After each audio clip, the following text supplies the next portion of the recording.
Hai guys, kalian pasti pernah merasa sedih, kecewa, atau marah? Hah, itu adalah hal yang normal. Namun jika kita tidak tahu bagaimana cara mengendalikan emosi, hal tersebut dapat merugikan diri sendiri bahkan orang lain. Tapi kita harus tahu apa itu definisi dari emosi.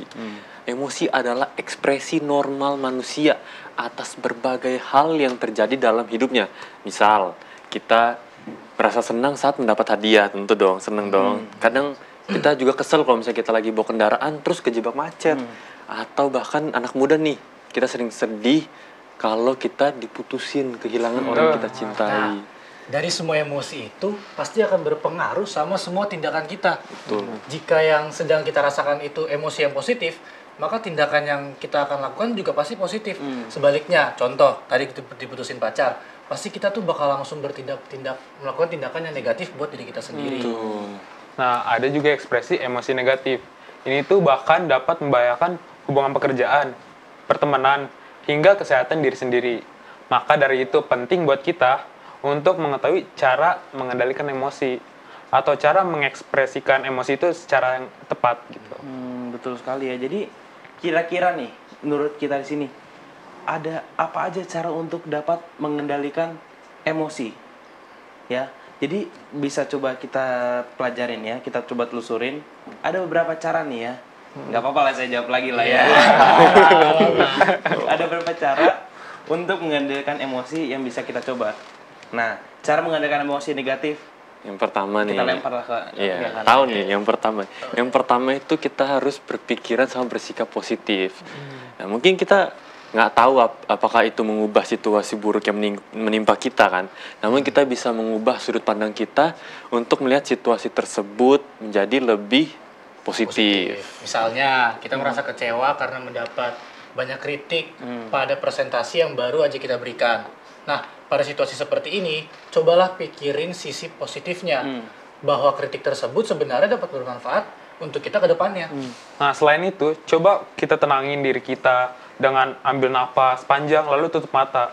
Nah, sadarilah keberadaan, perasaan, pikiran saat ini termasuk keadaan sekitar kita.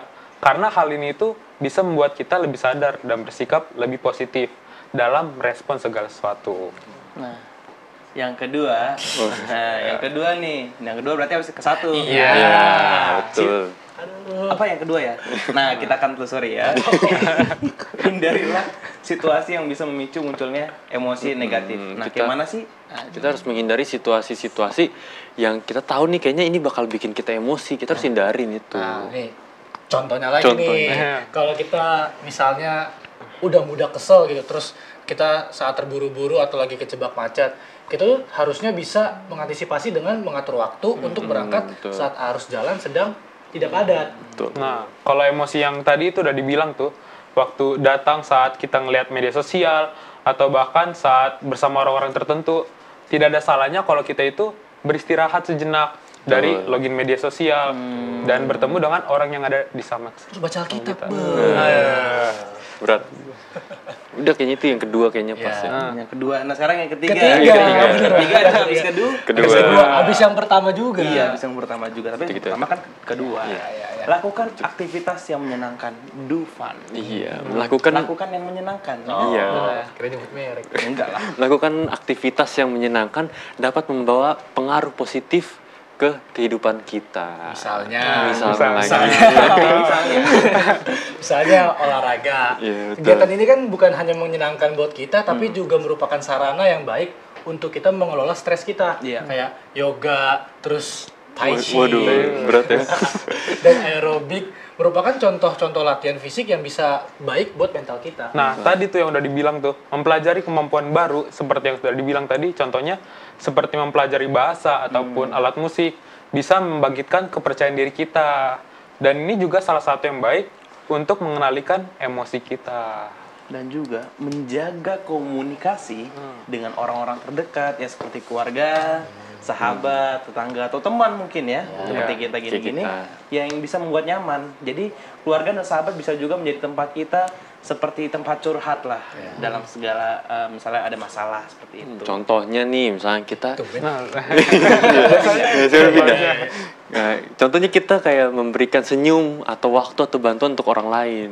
Semua hal ini dapat membawa pengaruh positif bagi diri kita dan yang pasti untuk orang lain kan. Nah, kita harus mencoba untuk mengikuti program bakti sosial, menjadi relawan atau mendonorkan darah apalagi di situasi yang seperti ini kan.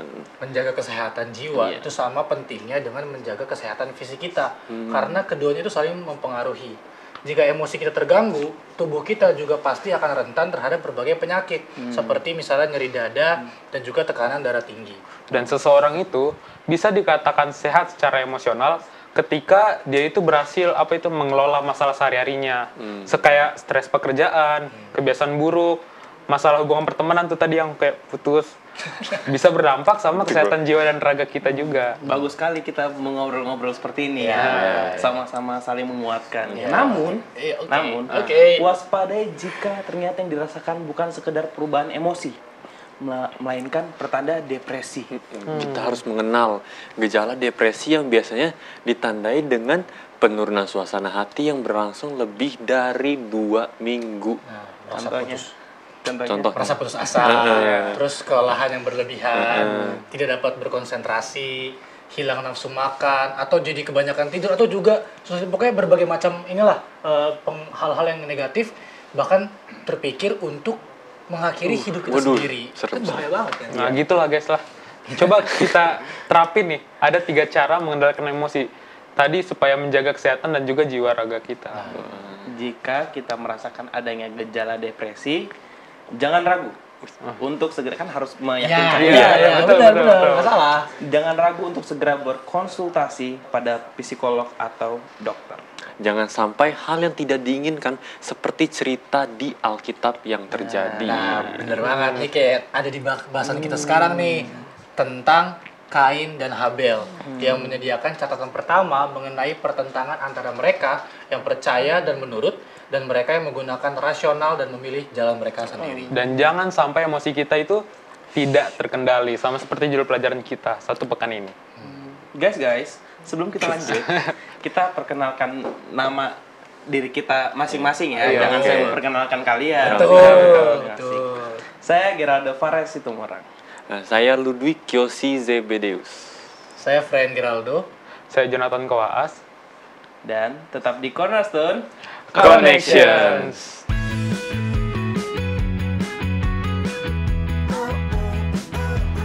Kembali lagi di Cornerstone Connections.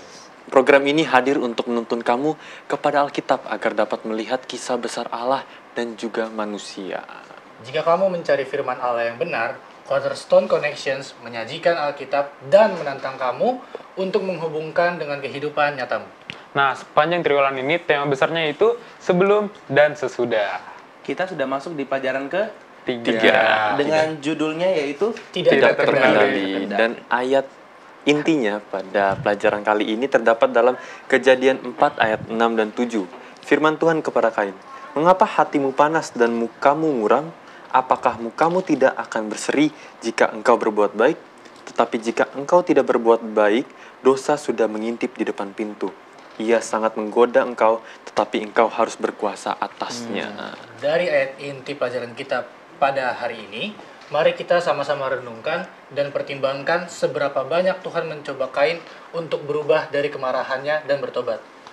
Kita harus perhatikan setiap ungkapan yang Allah sampaikan kepada Kain, dan perhatikan sikap Tuhan kepada Kain. Apakah ada kemungkinan bahwa Tuhan sedang mencoba untuk mendapat perhatian kamu sekarang ini mengenai wilayah kehidupan kamu yang mungkin bisa di luar kendali? Ada sebuah kutipan juga nih di dalam Alfa dan Omega jilid 1 halaman 79.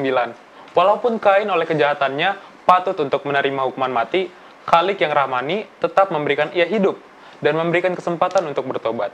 Tetapi Kain hidup hanya untuk mengeraskan hatinya, membangkitkan pemberontakan terhadap kekuasaan ilahi, dan menjadi pemimpin dari kelompok orang yang berdosa, yang berani dan sekarang terbuang. Dari kutipan tersebut, ya, itu mengungkapkan bahwa dosa Kain yang terus-menerus menolak teguran dan hati yang sombonglah yang melahirkan tindakan membunuh saudaranya. Pemberontakan Kain yang sangat mirip dengan pemberontakan Lucifer dan juga menyoroti kasih karunia Allah yang panjang sabar. Coba kita renungkan. Pikirkan seseorang yang kita kenal, mengakui kesalahan mereka segera dan mempelajari nilai kejujuran, dan yang segera mengakui kesalahannya dan segera bertobat. Nah, bener banget tuh. Tapi ada pandangan lain nggak? Iya ada nih, ada pandangan lain nih, yaitu dari Calvin Miller, yaitu penyair, pengkhotbah, penulis dan guru Amerika di zaman ini. Iya guys, dia bilang, Guys. iya guys, dia bilang kebencian lahir ketika manusia menyebut yang jahat itu baik, dan seperti bayi ular yang tiba-tiba menjadi besar, dia tidak pernah lagi disebut kecil. Ada juga seseorang bernama Lawrence J. Peter. Dia adalah seorang pendidik, penulis Amerika Serikat pada abad ke-20. Dia berkata bahwa berbicaralah ketika kamu sedang marah dan kamu akan mengucapkan kata-kata terbaik yang akan selalu kamu sesali. Nah, teman-teman, kalian tahu nggak sih? Apa tuh? Allah menolak persembahan Kain dan memperingatkan dia. Dosa sudah mengintip di depan pintu, tetapi engkau harus berkuasa atasnya. Nah, kata menguasai tadi itu, kalau dalam bahasa Ibrani itu adalah mashal, yang berarti mengendalikan, menaklukkan, memerintah dengan otoritas yang diberikan. Kepada Kain itu udah dikasih pilihan dan kuasa serta kekuatan untuk menyingkirkan kesombongan dalam hatinya. Wawasan kita kan sangat-sangat amazing Iya. sekali. Iya. Nah, jadi saya mau menanya pendapat kita semua Pendapat nih. apa? Nah, Nah, ayo. aku tahu. Aku juga tahu. Pasti apakah pendapatmu ya yang ada di buku kita kan? Betul. Iya, sebetulnya. Dramatis banget nih. Udah hafal banget dengan segmen 2 ini ya. Jadi kita akan mulai mengurutkan ya yang paling sulit atau yang nomor 1 hingga yang paling mudah nomor 5. Kita juga coba bisa lihat di apakah pendapatmu ya. Oke. Dalam skenario mana, yang manakah yang paling sulit untuk mengakui kesalahan dan membuat perubahan? Ayo. Bawahnya. Nomor bawahnya. 1. Bawahnya baru. Bawahnya. Menyontek pada Menyontek. waktu ujian. Tuh. Oh, tapi ini masuk. Oke lah ya. Menyontek pada waktu ujian. Nah, kira-kira 1 sampai 5 ratingnya berapa? Rating. Sebagai yang sering menyontek gimana? Untung saya nggak ditunjuk maksudnya. Nyontek pada waktu ujian ya susah lah untuk jujur lah, karena itu menyangkut nilai. Harkat. Iya. Itu Harga udah- diri. Iya, itu Enggak susah. enggak baik menyontek. Menyontek itu sama aja kayak mencuri. Oh, iya. Lanjut, Ger. Oke, Ampun. kita skip cepat-cepat itu. Oke. Melihat materi tidak baik di website. Kita skip. Oke. Susah. 5. Susah ya? Sepakat ya 5 ya. Enggak. Oke, berarti ada banding. Enggak boleh. Enggak. Silakan. Nah, semuanya pasti susah lah kalau masalah Iya. kayak gitu. Dan juga pertanyaan-pertanyaan di bawah juga pasti sulit lah untuk kita akuin sebagai kesalahan gitu. Karena manusia pada dasarnya itu nggak boleh disalahin, ya nggak sih? Iya, betul. Nggak ada orang yang sempurna memangnya. Dan ya semuanya emang harus bisa mengakui kesalahannya gitu kan. Walaupun susah. Yang terakhir, mengakui kepada rekan bahwa alasan kamu tidak bersikap baik kepada mereka adalah karena kamu merasa iri dengan mereka. Iri hati nih. Gimana kira-kira? Waduh, kalau iri hati bisa positif bisa negatif. Bisa kalau misalnya kita iri nih, ya kita itu membangkitkan emosi, motivasi. Pengen kayak gitu. Motivasi. Iya. Benar juga. Tapi kadang juga kalau negatif ya jadi sebel Iya, gitu. iya. Oleh Sulit. karena pertanyaan-pertanyaan ini saya angkat dari buku Cornerstone, jadi alhasil pasti ini berkaitan dengan judul kita. Tidak Sahabat ini itu terkendali. tidak Terkendali. Nah, biar kita bisa berdiskusinya lebih dalam dan tidak belok kanan kiri, mending kita diskusinya sama pendeta aja. Oh iya, biar kita juga nggak tambah bingung. Iya. Tapi, Apa nih? Apa Ini ya, yang paling apa seru. tapi biasanya kalau duduk sini kayak gitu kan. Nggak bisa nih, gue nggak bisa gabung nih sama Karena? diskusi kita pada hari ini. Kenapa? Ya, adalah urusan. Oh, iya, udah Itu deh. harus latihan sama anak paduan suara. Oh, Jadi nggak pelayanan bisa, kan? ya Nggak apa-apa, bisa, pelayanan nggak nggak apa-apa. bisa. Nanti kalau misalnya itu Pak Pendeta udah ada, kirim salam aja lah ya. Oke lah. Terus juga nanti hasil diskusi kasih tahu lewat chat. Oke, Oke, sip. Oke? Nanti next Ya. episode. Yaudah ya. Oke, silakan. Oke. Pamit ya. silakan. Ya, pamit. Jangan ngambek Hati-hati. ya. Iya, iya, silakan. Dadah. Silakan. Dadah. Dadah. Dadah teman-teman. Iya, iya. Oke deh, ya Iya. meskipun udah caw dia, tapi saya harap kita semua nggak caw juga, karena kita akan kembali bersama dengan pemerintah. Jadi jangan kemana-mana, tetap di Cornerstone. Connections.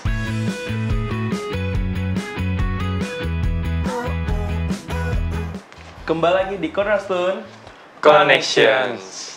Bersama kita sudah ada Pendeta Benny. Shalom Pendeta. Shalom pendeta. Pendeta. Shalom. Sehat-sehat semua. Sehat Puji juga. Tuhan, sehat.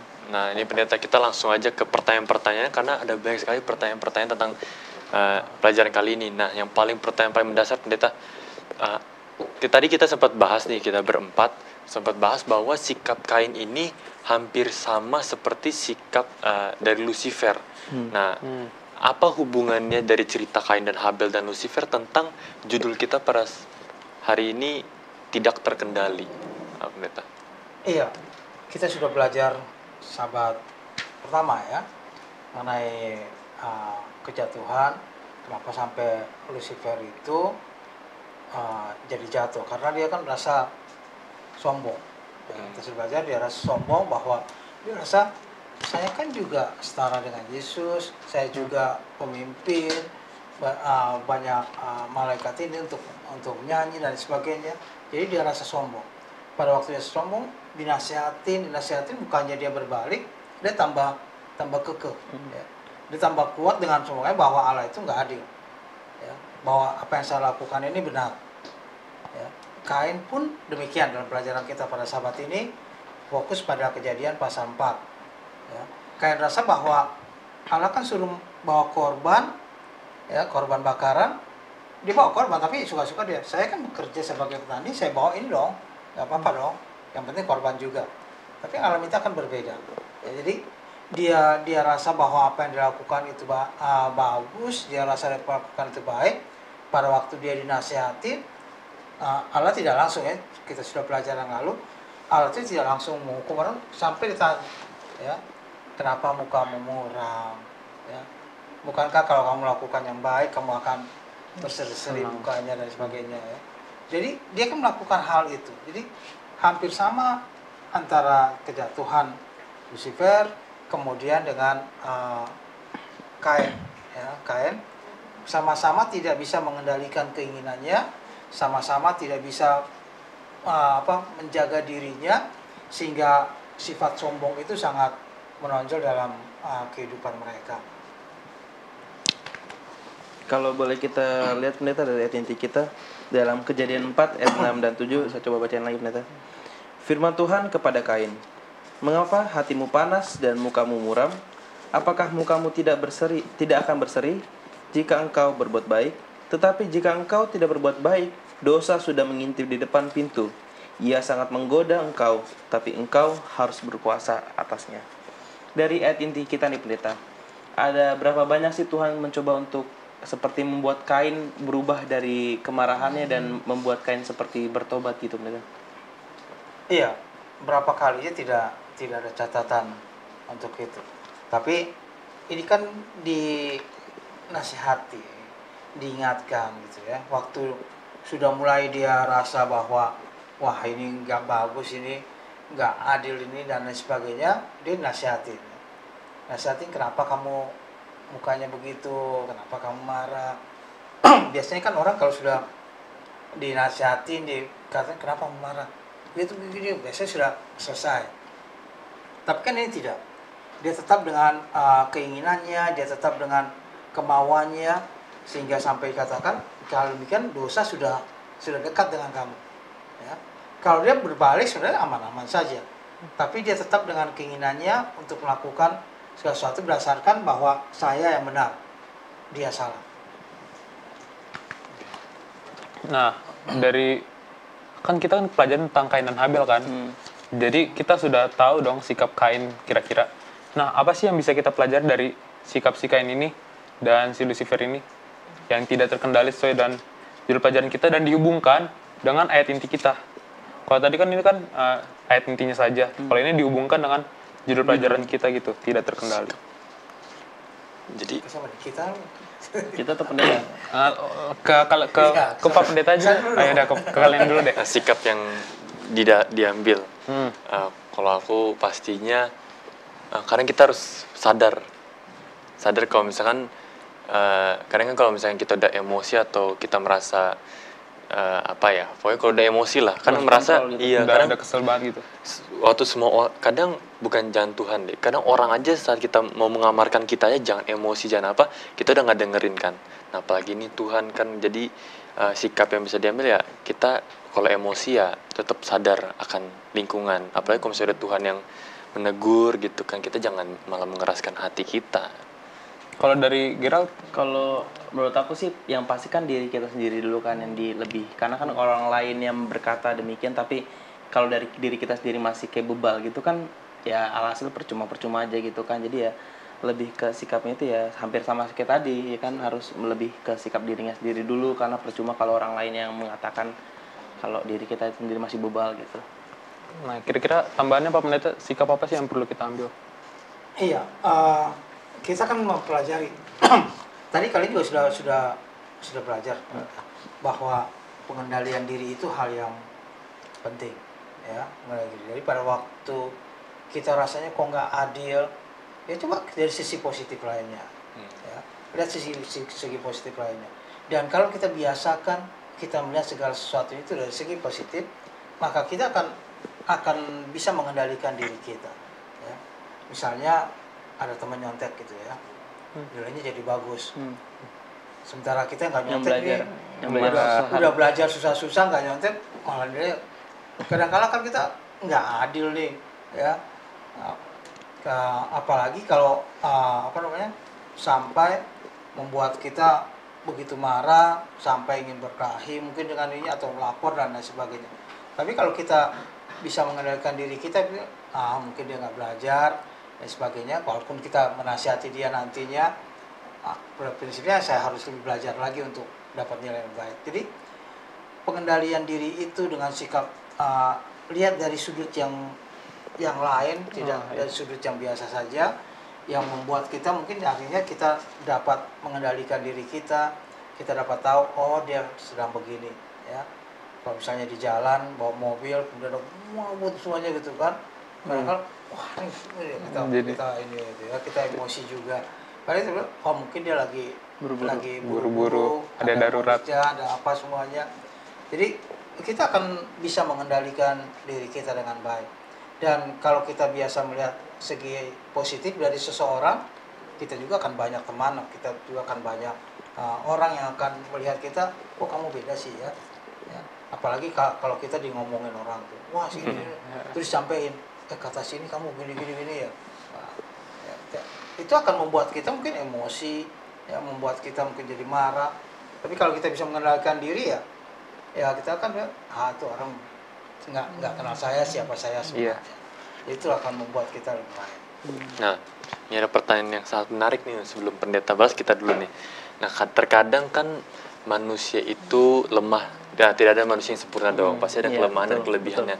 Nah, pertanyaan yang menarik, apakah yang dapat kita lakukan untuk memampukan kasih karunia Tuhan bekerja dalam kehidupan kita dan memperkuat wilayah lemah itu? Maksudnya apa nih, kan kalau tadi kan kita sempat bahas apa sikap-sikapnya kalau misalnya kita ini dari sikap Habel.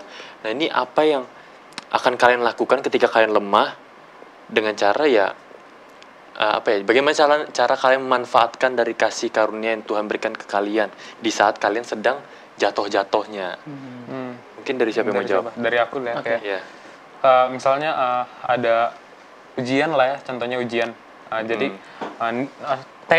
targetnya ujian itu nilainya segini, tapi ternyata malah jatuh jauh gitu dari harapan ekspektasi. Dan yang harus dilakukan ya, kalau saya pribadi ya, berpikir selama Tuhan masih memberikan saya kesempatan, masih memberikan kasih karunia buat saya kan masih hidup nih, masih ada kesempatan buat saya meraih target itu lagi, saya manfaatkan. Jadi saya saya nggak ulangi lagi, jadi nggak jatuh ke lubang sama saya pikirin lagi kesalahan apa sih yang saya lakuin sehingga saya nggak bisa masuk target itu. Jadi gitu, selagi kasih karunia Tuhan masih memberikan saya nafas yang segar, masih memberikan saya kehidupan, ada kesempatan, saya coba ambil dengan tidak mengulangi kesalahan yang sama sih itu. Benar-benar. Kalau menurut saya sih ya mencoba berpikir positif sih, karena di balik semua yang terjadi ya, kalau saya pribadi sih yakin banget pasti ada maksud Tuhan tersendiri dalam apa yang membuat, maksudnya jika Tuhan memberikan satu masalah atau enggak misalnya kayak gini, jika kita terkena dalam satu masalah atau kesusahan, ya yakin aja pasti akhirnya akan ada yang sesuatu yang indah, akan ada yang terbaik yang akan Tuhan berikan. Karena ya pengalaman juga banyak yang seperti itu, pengalaman saya pribadi juga banyak yang seperti itu. Jadi ambil hikmahnya aja lah seperti itu ya, pikir positif ya gitu aja lah. Benar. Oke. Menarik. Mungkin pendeta. Iya, jadi hal-hal seperti itu yang perlu kita latih. Kita kan perlu melatih tuh kan. Ya, kita melatih.